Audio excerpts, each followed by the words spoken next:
कोनो मठ के पुजारी हुई जे बैठल बा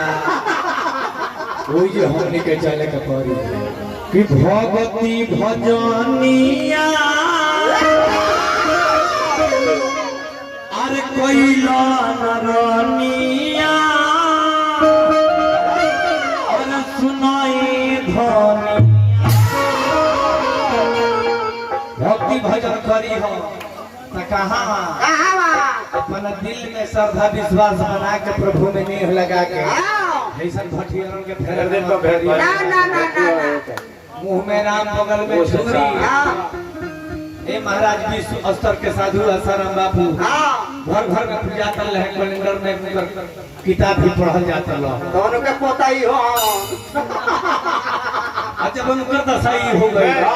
ओकर ओहुल बड़ हित निकल राम रही मामा उता अपना डेरे पे बलावे है तो पिठिए पके हमें इतना रहीमो के फुटा लगा कहे के बाबू बाबा भगवती भजनिया अरे कैला नरनिया सुनाए धनी ए धनिया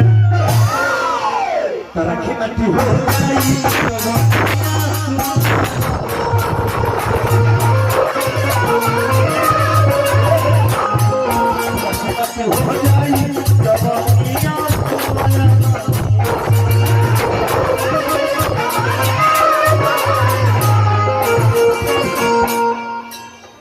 भगवती भजनिया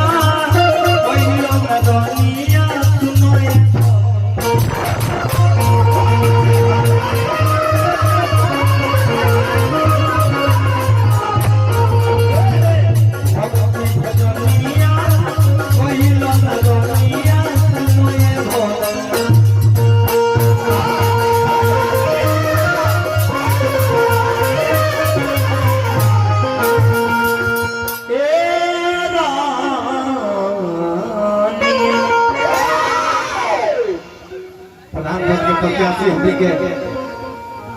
संजय यादव जी